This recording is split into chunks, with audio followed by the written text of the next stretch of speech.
Craig Donahue, the OCC is the world's largest equity derivatives clearing organization in the world. So my first question to you is, how's business? Because it was a very slow summer for stocks. What about an option world?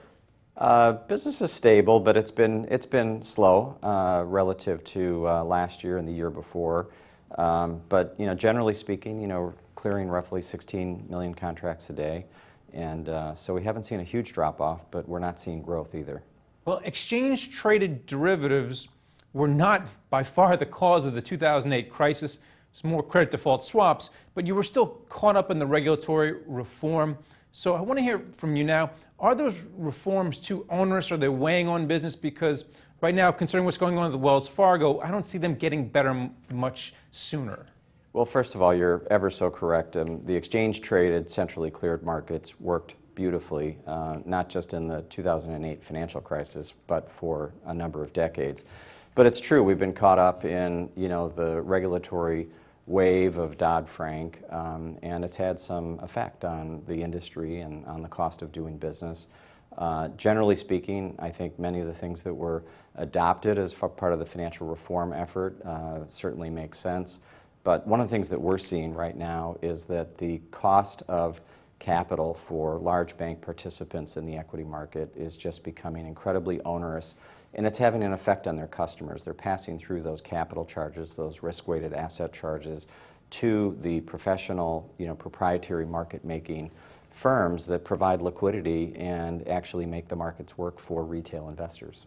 All right, so if you could change those regulations and make them fair for both you and to make sure that there's security, the system is safe, how would you do it? What would you highlight?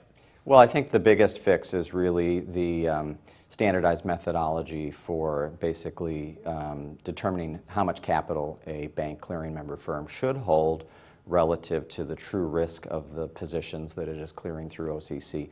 We have a very robust financial safeguard system. We hold over $100 billion in margin collateral. We have a very robust guarantee fund. We have a lot of different protective measures that make sure that our system works. So some of the capital charges really need to be addressed. Well, those are capital safeguards. What about technology safeguards? The other big thing regarding the exchanges and the clearinghouses is technology. People are afraid of a flash crash. How are you guarding against that and hacking? Well, one of the things that's been, I think, a great achievement for the options industry in the last year is all of the exchanges, virtually all of them, have adopted very strong pre-trade risk controls that really help to eliminate the potential for erroneous errors that, of course, you can have in an automated trading environment. That's made the market stronger. In terms of our end, we're providing clearing and settlement and financial risk management. Many of those issues are less germane on our side, although they have the potential to sort of impact us.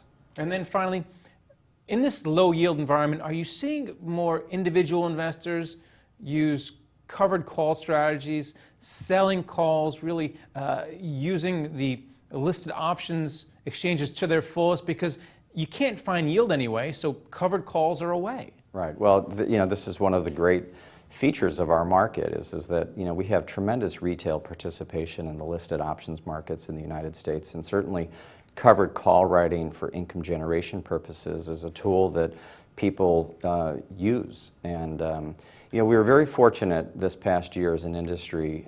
We had the Department of Labor fiduciary rule proposal.